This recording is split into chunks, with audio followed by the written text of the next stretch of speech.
바로 앞에서 빛과의 사귐, 정확하게는 빛이신 하나님과의 사귐을 나누었다면, 다음으로는 하나님의 아들과의 사귐과 함께 독생자의 대속을 통해서 하나님 아버지와의 사귐이 가능해졌음을 함께 증거하고, 다음으로는 그 아들의 구속으로 하나 된 지체들 간의 사귐을 7절에서 11절에 다루게 됩니다.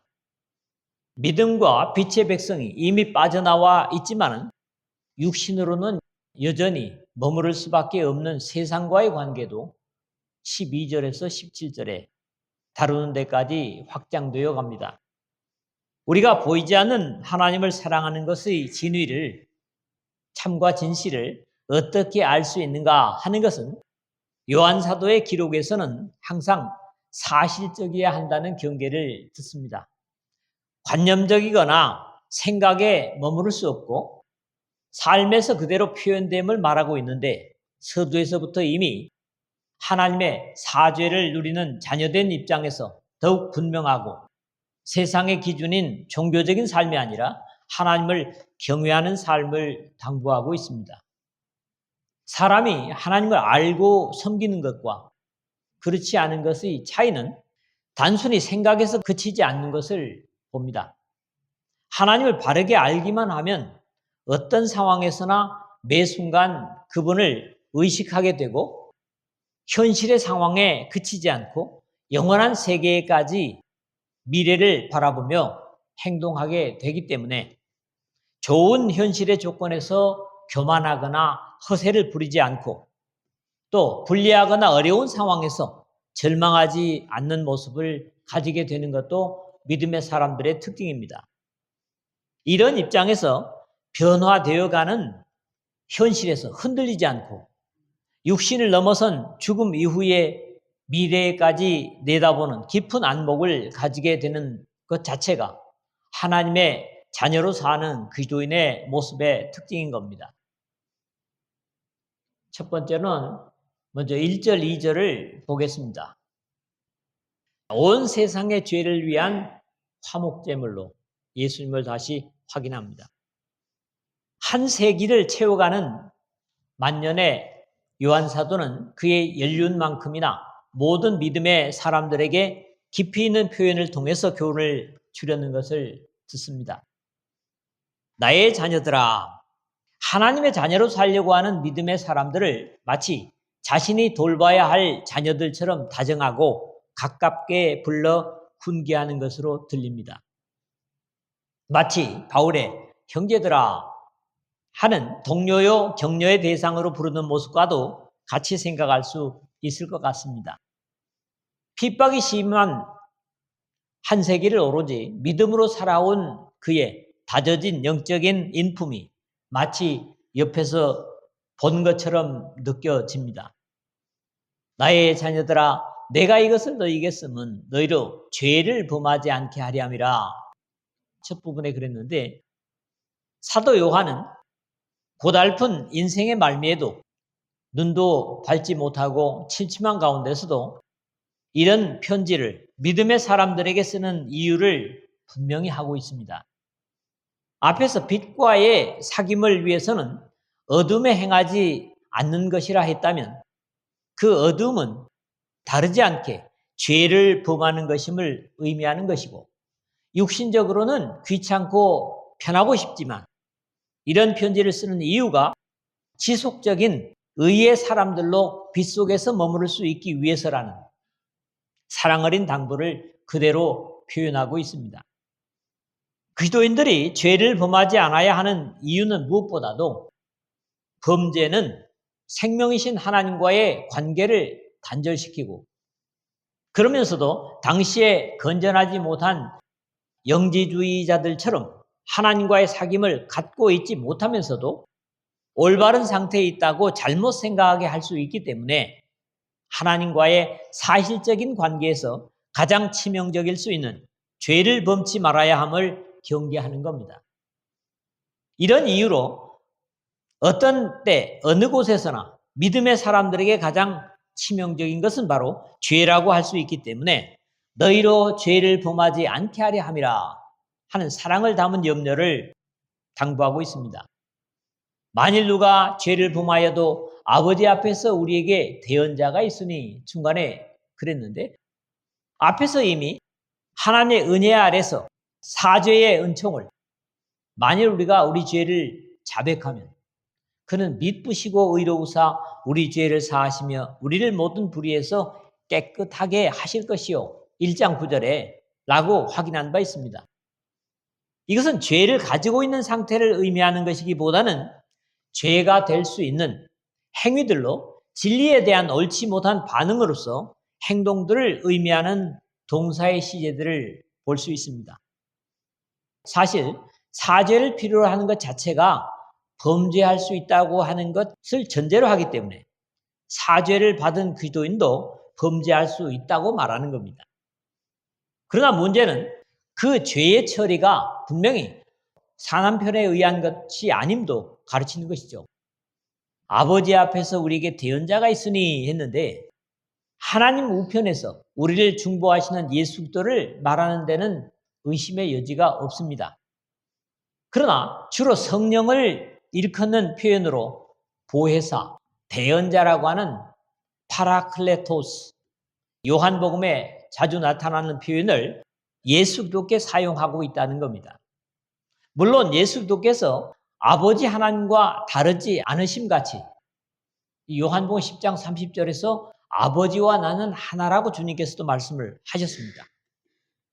성령 또한 예수의 영, 사도행전 16장 7절에 무시아 앞에서 예수의 영이 허락지 않았다는 표현을 보게 되고 또 로마서 8장 9절에서는 그리스도의 영, 빌립보서 1장 19절에서는 예수 그리스도의 성령이라고 표현하기도 했습니다. 바울이 로마서에서 증거하는 누가 정죄하리요? 죽으실 뿐 아니라 다시 살아나신 이는 그리스도 예수시니 그는 하나님 우편에 계신 자여 우리를 위하여 간구하시는 자신이라. 로마서 8장 34절의 것과 다르지 않은 요한의 확인을 봅니다. 그 대언자를 확인하기를 곧 의로우신 예수 그리스도시라. 1절 하반절에 증거합니다.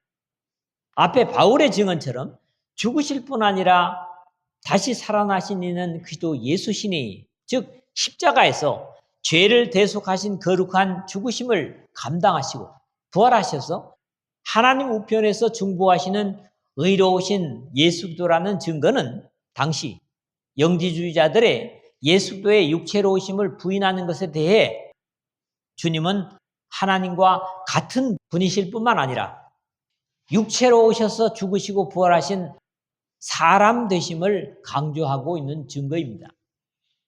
그는 우리 죄를 위한 화목 제물이니 우리만 위할 뿐 아니요 온 세상의 죄를 위하심이라 2절인데요. 예수 그리스도는 속죄의 역할을 하셨을 뿐만 아니라 온 인류를 위한 속죄의 희생 제물이 되셨음을 다시 확인합니다. 여기 사용된 화목 제물, 힐라스모스라는 그리스어는 화해라는 말과 함께 또 달랜다는 달렘의 뜻도 있습니다. 죄를 범하는 행위와 그 결과를 모두 해결하는 속죄의 의미를 가지는 것이 그 중심이지만 화목제물이요. 죄로 인해서 진노하시는 하나님께 속죄의 희생을 드림으로 그 진노를 멈추시게 하는 역할을 한다는 입장에서 인간적인 표현이지만 달랜다는 의미로도 이해할 수가 있습니다. 또 구약 성경에서 화목제사는 단 일회적인 효과를 얻을 수 있다는 입장에 반해서 예수 그리스도의 화목제로서의 희생은 온 세상의 죄를 위하심이라.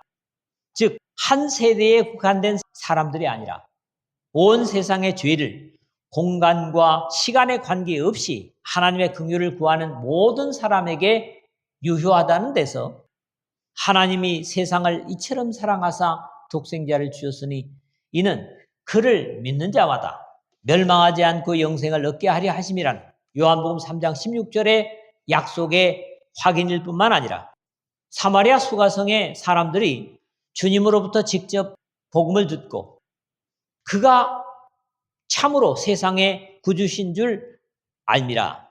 요한복음 4장 42절 하반절의 고백과 다르지 않습니다. 먼저는 이렇게 예수 그리스도와 사귐이 하나님의 백성들의 사죄로부터 시작되고 이루어짐을 증거하면서 이러한 주님의 중보가 한 세대에 끝나지 않고 이 우주 속에 모든 세대에 모든 인류에게 유용한 화목 제물이 되심을 증거하고 있는 겁니다. 두 번째로는 3절에서 5절입니다. 신앙의 참과 거짓의 구분을 판가름하는 기준을 기록하고 있습니다. 하나님 백성된 우리 그리스도인의 예수와의 사귀는 삶이 어떻게 확인되는가 하는 것이 두 번째로 다루게 되는데, 그것은 한마디로 그의 계명, 즉 말씀을 지키는 것과 그렇지 않음이 관건이 됨을 증거하고 있습니다. 이러한 교훈은 이 요한일서에서뿐만 아니라 적어도 요한복음 속에서 수없이 증거된 사실입니다.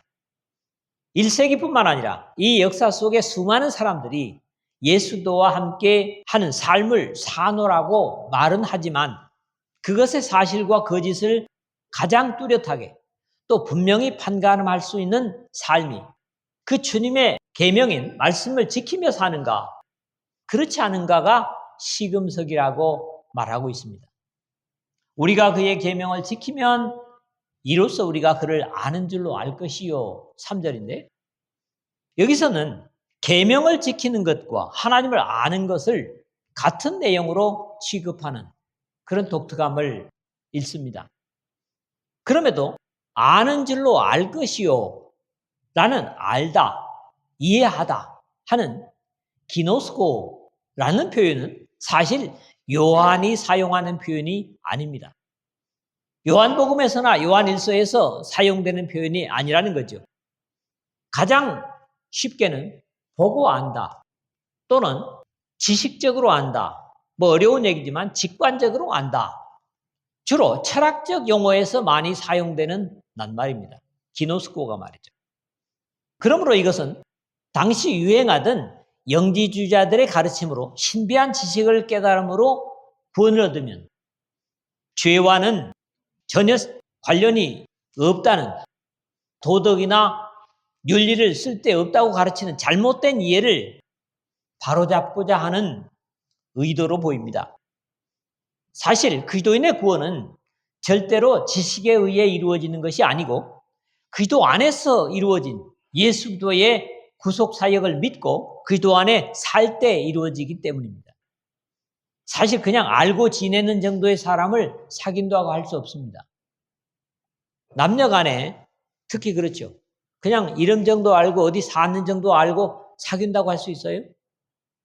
마찬가지로 예수 그리스도를 안다고 하는 것이 곧 구원이 되지는 못합니다.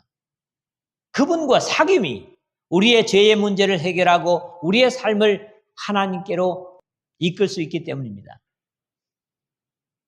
그런 이유에서 요한복음은 좀 더 적극적으로 하나님을 사랑하는 것과 계명을 지키는 것을 하나로 다루고 있음을 봅니다.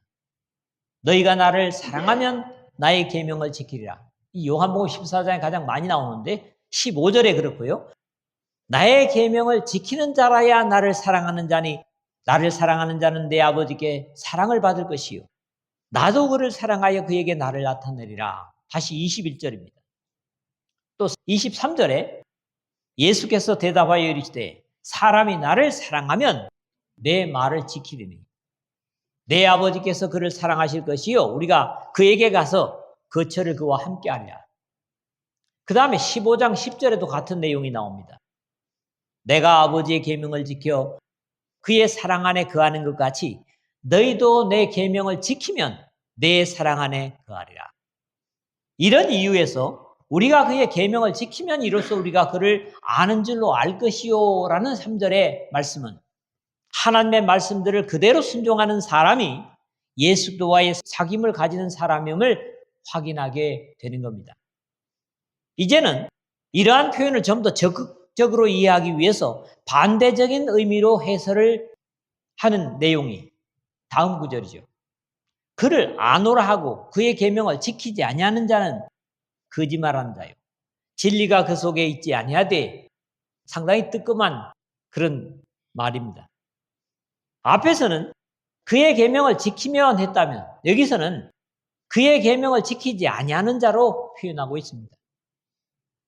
여기에 전제되는 것은 그를 아노라 하고 라는 말인데 하나님을 안다고 하면서 라는 의미를 쉽게 이해할 수 있겠습니다. 이것은 바른 믿음의 사람을 두고 하는 말이 아니라 바로 영지주의자들을 두고 하는 말입니다. 앞에서 알다라는 단어를 봤지만 이 기노스코라는 낱말의 시작이 그노라는 말에서 나온 것으로 거기서 영지주의 그노스티코스라는 말이 나온 것을 보면 영적인 의미는 없고 오로지 철학적 지식으로만 알아지는 것을 의미하기 때문에 영적인 하나님과는 관련되지 않음을 알 수 있습니다. 여기에 대한 바울의 지적이 그들이 하나님을 시인하나 행위로는 부인하니 가증한 자요 복종하지 아니하는 자요 모든 선한 일을 버리는 자니라. 디도서 1장 16절에 함으로써 이런 영적이지 못함을 함께 지적하고 있습니다. 앞에서 이미 요한복음에서 하나님을 사랑하는 것이 그분의 계명을 실천하는 것이라고 했다면 그를 아노라 하고 그의 계명을 지키지 아니하는 자는 거짓말하는 자요. 4절 상반절에 라는 경계를 오늘 우리의 시대에도 여전히 유효한 경계임을 기억해야만 합니다. 아무리 사람이 좋아하고 심지어 행복해하고 기뻐한다고 할지라도 하나님의 말씀이 어겨지는 것은 하나님께서 인정하신 것이라는 확신을 가질 수 없습니다. 여기에 있어서 거짓과 진실은 가려져야만 합니다. 요한 사도는 다시 3장 9절, 요한일서 3장 9절에서 하나님께로부터 난 자마다 죄를 짓지 아니하나니 이는 하나님의 씨가 그 속에 거하며 그도 범죄하지 못하는 것은 하나님께로부터 났음이라는 사실적인 신앙을 증거하고 있습니다. 진리의 하나님과 사귐이 있다고 하면서 거짓을 말하고 행하는 것은 가장 치명적인 행동입니다. 그래서 그 이유를 진리가 그 속에 있지 아니하되 4절 하반절에 그 원인이 됨을 말하고 있습니다. 사람은 당연히 속에 가진 것이 밖으로 나오게 되어 있음을 우리 주님께서도 말씀하신 바 있습니다.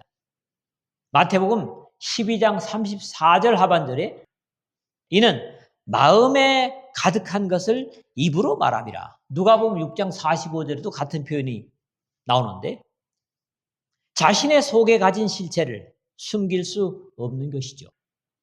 누구든지 그의 말을 지키는 자는 하나님의 사랑이 참으로 그 속에서 온전하게 되었나니 이로써 우리가 그의 안에 있는 줄을 아노라. 이게 5절입니다. 이것은 바로 앞에 4절의 반대적인 보다 자세한 표현입니다. 또 여기서는 말씀을 지킴이 하나님의 사랑으로 그리고 우리 안에 그의 안에 있는 줄 안다는 세 가지로 3절에 우리가 그의 계명을 지키면 이로써 우리가 그를 아는 줄로 알 것이요 라는 긍정을 확인하는 말씀이죠. 다만 차이가 있다면 계명이 말씀으로 바뀐 것이지만 의미에 있어서는 크게 다르지 않습니다. 하나님의 말씀을 지키는 자가 하나님을 사랑하는 자요 이런 사람이 하나님과 신령한 교제, 즉 사귐을 갖고 있는 사람이라는 겁니다. 누구든지 그의 말씀을 지키는 자는 여기는 유대인이든지 그리스도인을 막론하고 삶의 사실적인 면을 증거하고 있습니다. 그 말씀을 지키는 자는 앞에서 그의 계명을 지키면이라는 보다 계율적인 구약의 계명들과 예수도께서 너의 마음을 다하고 목숨을 다하고 뜻을 다하여 하나님을 사랑하고 내 이웃을 내 자신같이 사랑하라는 마태복음 22장 37절에서 40절에 과거의 계명들의 보다 사실적인 가르침이었다면 이제 그 구약의 예언을 따라서 이 땅에 오신 말씀, 즉 로고스죠. 하나님께서 예수 그리스도 안에서 자신을 계시하신 복음의 진리를 순종하는 것으로 더욱 가까이 가져왔습니다. 하나님의 사랑이 참으로 그 속에 온전하게 되었나니 5절 중간인데 믿음의 사람들이 그리스도 안에서 하나님의 말씀에 지속적으로 순종하며 살 때 하나님의 사랑은 그 사람 안에서 점점 성숙해져 갈 것입니다. 이러한 진리의 말씀에 변함없이 순종함으로 그 사랑이 믿음의 사람 안에서 온전해지고 자신이 하나님 안에 살고 있음을 확신할 수 있게 될 것입니다. 그러한 확신이 이로써 우리가 그의 안에 있는 줄을 아노라. 5절 하반절에 결과로 가게 되는 겁니다. 여기서도 하나님의 사랑의 그가 우리를 위하여 목숨을 버리셨으니 우리가 이로써 사랑을 알고 우리도 형제를 위하여 목숨을 버리는 것이 마땅하니라. 이 요한복음 3장 16절이나 요한일서 3장 16절은 아주 비슷합니다. 그런 순서를 여기서도 읽습니다. 사랑은 여기 있으니 우리가 하나님을 사랑한 것이 아니요 하나님은 우리를 사랑하사 우리 죄를 속하기 위하여 화목제물로 그 아들을 보내셨습니다. 요한일서 4장 10절에 역시 우리가 먼저가 아니라 하나님의 사랑이 먼저였음을 말씀하죠. 절대적으로 하나님의 사랑이 주도적이고 그 사랑을 함께 누리게 되는 각 사람의 삶 속에 사실적으로 경험되게 됨을 증거합니다. 하나님을 사랑하는 것은 이것이니 우리가 그의 계명을 지키는 것이라.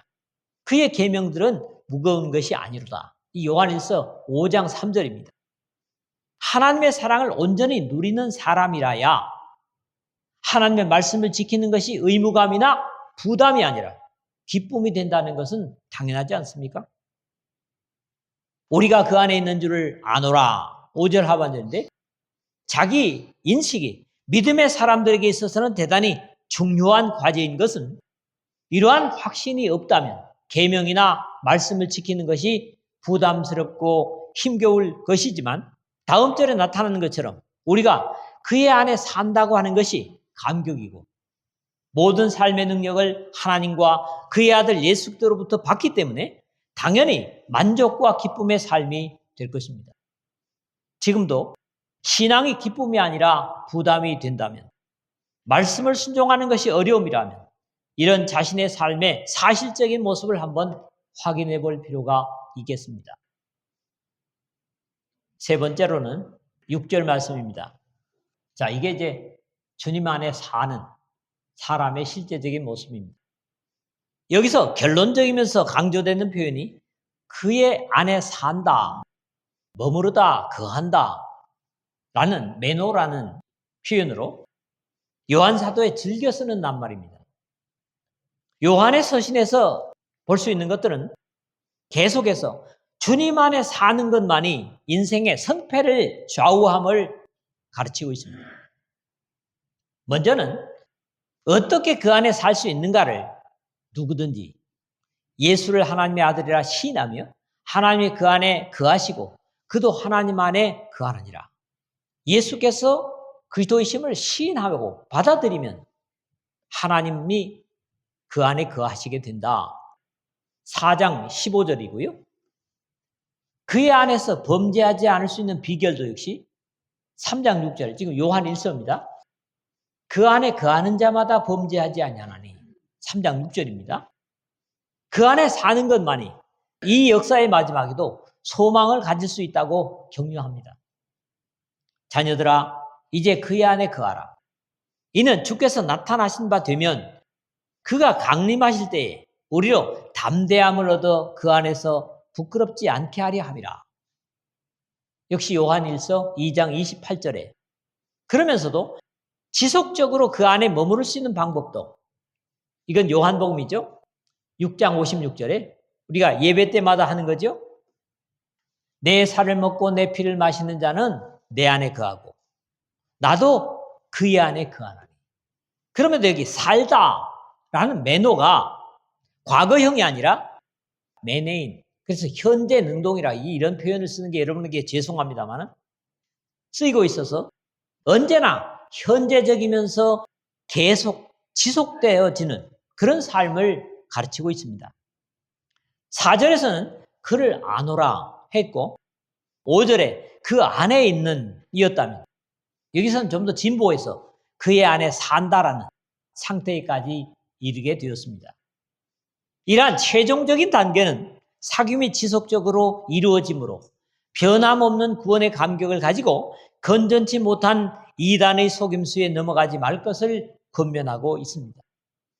그 안에 산다고 하는 자는 하나님 안에 사귐으로 믿음과 말씀에 대한 순종을 통해서 가능한 것으로, 이것은 원인이라면 그가 행하시는 대로 자기도 행할지니라 하는 하반절에 예수도께서 육신으로 계실 때에도 요한을 비롯한 사도들이 본 것처럼 철저하게 하나님 아버지의 뜻을 순종하는 모습은 아버지와 하나 된 삶을 사셨기 때문이었습니다. 그분을 따르며 사는 사람이라면 당연히 같은 모습이야 함을 증거하는 겁니다. 우리가 예수 그리스도 안에 살고 있는 것이 분명하다면 죽음을 앞둔 순간에도 예수님은 그러셨죠. 내 아버지여, 만일 할만하시거든 이 잔을 내게서 지나가게 하옵소서. 그러나 나의 원대로 마시옵고 아버지의 원대로 하옵소서. 공간복음에 마태복음 26장 39절이나 42절이라든가 다 쓰여지고 있는 순종을 드릴 수 있음을 증거하는 표현입니다. 간략하게 제가 정리를 하겠습니다. 우리가 우리 주 예수 그리스도 안에 거한다고 하는 것은 단순히 예배를 드리고 신앙적 모임에 참여하는 것이 다가 아니라는 사실을 요한 사도는 우리에게 도전해 주고 있습니다. 우리가 단순히 종교 생활하는 것이 다가 아니고 우리의 삶의 거처를 온전히 그리스도 예수 안으로 옮겨서 하나님 안에 사는 것을 가르치고 있습니다.